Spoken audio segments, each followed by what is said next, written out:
Assalamualaikum warahmatullahi wabarakatuh. Tapi kalau sudah lahir lupa masih ininya ya. Saya sedang berada dengan jin buang anak. Edi Mulyadi yang dikenal dengan jin buang anak ya. Sudah kurang bagus. Iya, suaranya kurang bagus. Jadi sobat sekalian, saya mencoba pasang ini dulu ya. Mudah-mudahan suaranya bagus. Kalau alumni oh izin fotografer. Oh iya. Jadi kader juga. Izin. Sorry. Wah, terbalik dia. Nah, sebentar. Dulu tapi masih dulu lagi COVID-19. Saya wah, ini sudah live tapi ininya masih bermasalah. Ini. Once again, oke. Bentar. Ini hidup nggak ya? Hidup itu. Hidup. Hidup juga. Oke. Oke. Dan kita harus agak tinggi sedikit berdirinya. Iya, duduknya agak tinggi. Santai. Ya, sobat era sekalian, saya sedang di kapal ya, menuju suatu tempat. Besok mau memberikan keterangan ahli dalam kasus ya tidak jauh-jauh dari aktivis yang quote unquote sepertinya dikriminalisasi, tapi ini saya bawakan sampelnya. Saya bawakan sampelnya. Kita mau tanya apakah beliau puas dengan putusan kemarin. Jangan lupa ya, putusan kalau di pengadilan, bukan keputusan, putusan kemarin. Mas Edi, Anda kena berapa bulan kemarin? 7,5 bulan, ya, 7 bulan 15 hari dari tuntutan jaksa 4 tahun. Oke, 7,5 bulan dan itu sesuai dengan masa penahanan. Tapi beda ngitung dikit, Bung. Oh baik, jadi beda ya. Hakim ngitungnya 7 bulan 15 hari, ternyata Rutan Salemba baru 7 bulan 14 hari. Oke, jadi Anda harus 1 hari lagi menjalani. Tapi alhamdulillah setelah diskusi alot dikit, jam 22 lewat, Rutan Salemba boleh saya keluar. Alhamdulillah. Ya. Makasih. Rupanya soal sehari pun menjadi masalah ya. Ya saya bilang ini bos, ini udah jam 9, Mas Anda mau tahan saya 3 jam di sini jam 00, kelamaan kan? Udah pulanglah sama-sama kita. Oke. Jadi tapi pendapat Anda tentang vonis yang 7,5 bulan dan kemudian kesalahan atau katakanlah pasal yang akhirnya terbukti yaitu pasal 15 ya. Undang-Undang Nomor 1 1946 tentang menyebarkan berita yang tidak pasti, berkelebihan. Enggak, dia tidak pasti dan tidak pasti. Dapat berpotensi, dapat menimbulkan keonaran. Ya, itu namanya potensial ya. Apa pendapat Anda? Kalau ngomong saya dan teman-teman lawyer, juga banyak teman yang lain, sebetulnya saya tidak layak untuk dipenjarakan walaupun 1 hari ya, kita selalu gitu kan. Saya juga selalu gitu bilang kan. Masa soal karena kita nggak bersalah kan, mengkritik kebijakan kok dipenjarakan. Jadi kita memang kutip beberapa pendapat ahli bahwa beda pendapat itu bukan pidana, ya kan. Ada Dr. Taufik, kita datangkan langsung dari Unisula ya, Semarang. Ada ahli forensik linguistik pertama, profesor itu Profesor Aceng juga dari UPI Bandung. Ya pokoknya intinya nggak layak lah. Tapi oke lah, kita pahami bahwa hukum di kita kan tidak murni hanya hukum. Ada bonus-bonusnya, politis lah apa segala macam. Jadi ketika hakim membacakan putusan 7 bulan 15 hari, saya dan teman-teman PH penasihat hukum sepakat untuk menerima vonis itu. Menerima. Tetapi jaksa penuntut umum kemudian melakukan banding. Pada saat dibacakan jaksa selektif. Kalau saya memang ada, jadi hakim membacakan putusan 7 bulan 15 hari dikurangi masa penahanan dan memerintahkan langsung keluar dari tahanan. Keluar dari tahanan, gitu. Itu yang membuat argumen saya bicara di Rutan Salemba waktu kita menurut administrasi itu yang antara lain kita bisa keluar. Jadi sahabat era sekalian, ini kebetulan di kapal ya. Jadi kalau seandainya tewas sewaktu-waktu harap dimaklum, dan kalau suaranya juga tidak terlalu jelas juga harap dimaklum ya. Jadi diperjelas lagi nih, kapal ini kapal laut ya. Bukan kapal udara ya. Anak kecil suka bilang kapal terbang gitu kan gitu. Kita duit, kapal terbang kita duit. Tapi jangan salah, kapal pun biasanya ada wifi-nya kan. Iya. Dulu kan ada kerjasama yang akhirnya dibatalkan kan. Oke.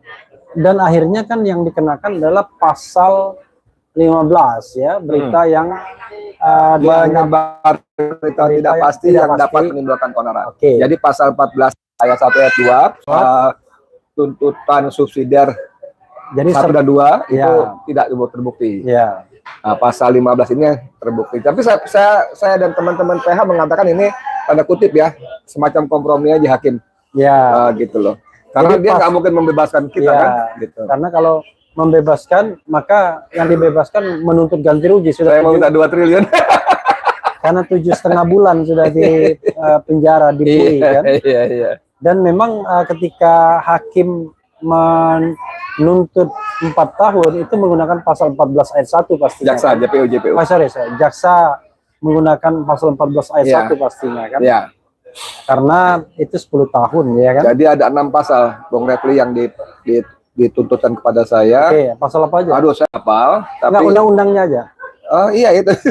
Undang-undang ada undang-undang ITE juga. Oh ITE juga. Tapi tidak terbukti. Oh jadi sebenarnya undang-undang tentang undang-undang 1/1946 dan undang-undang ITE biasanya. Iya, jadi undang-undang ITE itu undang-undang menyebarkan kebencian itu biasanya. Iya, kayak gitu-gitulah gitu ya. Jadi hakim itu jadi dia bahas tuntutan subsidiar 1, kalau nggak terbukti baru kedua, nggak terbukti baru ketiga gitu terus ke bawah. Oh ya itu dia. Nah, biasa. Jadi itu. Begitu pertama lewat, kedua lewat, ketiga berhenti, ya udah berhenti, yang ke bawah nggak dibahas lagi. Iya. Gitu.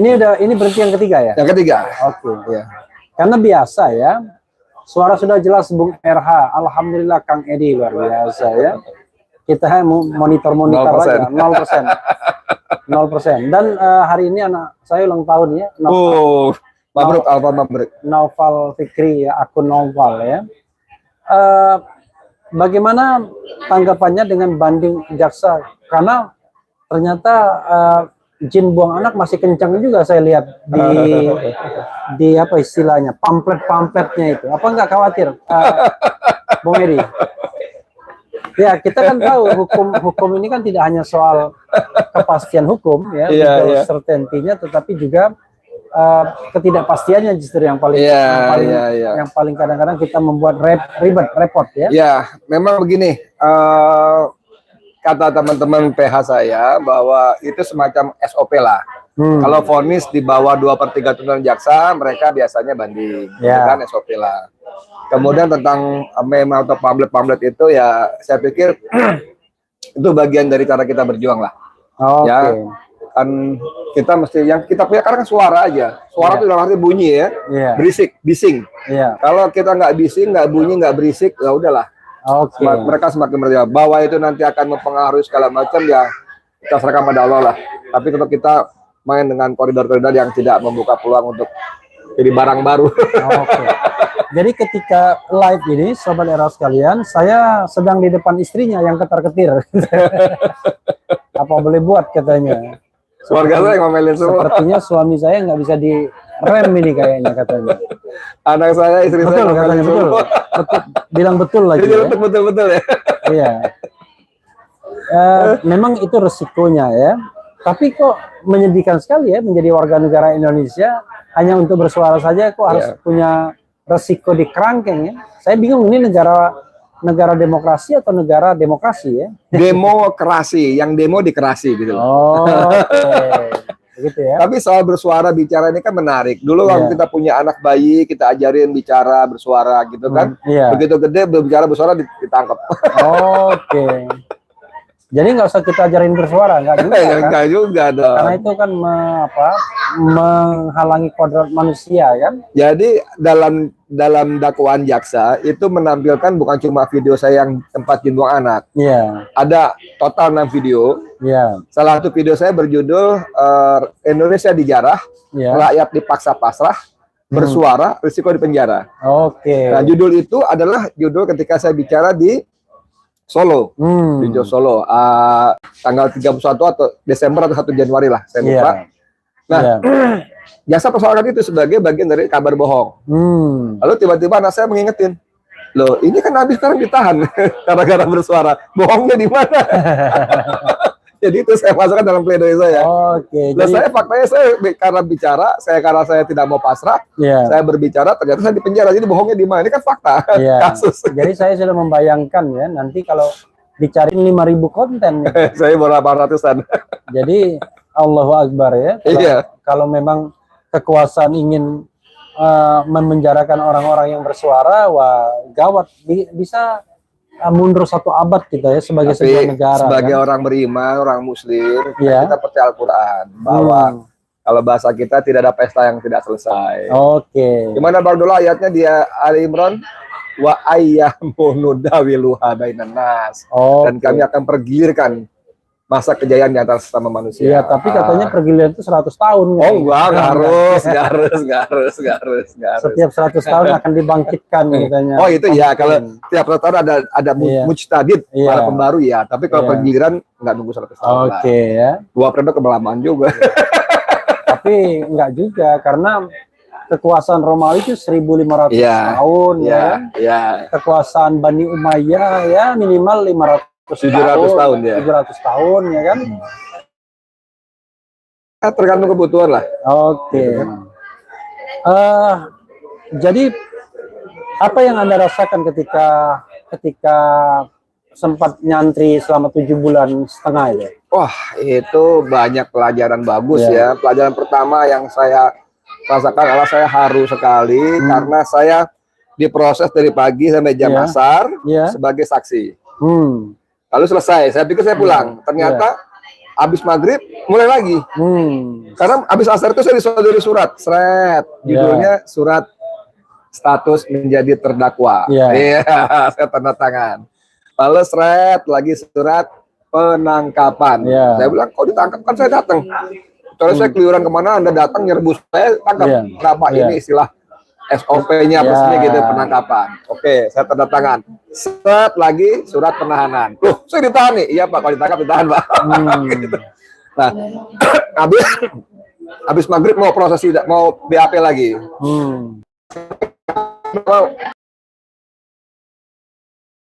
Saya jawab, kenapa kita perlu keterangan? Ya kan? Kalau saudara tanya, apakah sudah sehat? Selesai. Lalu pertanyaan kedua, apakah sudah bersedia diperiksa? Kalau saya jawab nggak bersedia, gimana? Jadi saya nggak mau periksa. Saya konsultasi sama pimpinan dulu Pak. Akhirnya setuju diperiksa besoknya. Jadi saya masuk ke dalam rutan Barreskrim di basement itu pas azan Isya berkumandang. Azan ada petugas, 1 kantong warna hijau, body bag besar. Tulisan die. Lalu isinya ada tisu, ada balsam, ada minyak kayu putih, ada coklat, ada madu, ada vitamin, ada makanan dari Habib Rizik Syihab. Masya Allah. Dan mulai hari itu saya setiap hari dapat kiriman. Setiap hari, hampir setiap hari selama 7,5 bulan. Jadi dia mengucapkan terima kasih Habib Rizik di rutan Barreskrim. Tapi kan Bung Edi di Polda kan? Saya di Barreskrim. Barreskrim ya? Di Barreskrim ada 2 rutan. Jadi begitu kita basement itu ada badan narkoba, Pidum, umum. Nah, Habib di narkoba. Saya di Pidum. Di lantai yang sama. Cuman kita memang nggak bisa ketemu sembarangan karena memang ada terpisah. Kita bisa ketemu, konsultasi, ngobrol segala macam setelah ada izin karutan. Jadi kalau saya berapa kali sempat ketemu Habib Rizik di penjara? Ada 3-4 kali saya. 3-4 kali ya. Biasanya kalau orang di rutan jauh lebih rajin ibadahnya. Nggak ada kerjaan lain. Ada kerjaan lain. Di luar saya 1 juz itu berhari-hari. Di dalam saya bisa 3-4 juz 1 hari. Jadi ada kerjaan lain. Jadi mabes itu adalah makan, beribadah santai. Dan santai ya. Atau senam mungkin ya. Senam. Makan beribadah senam.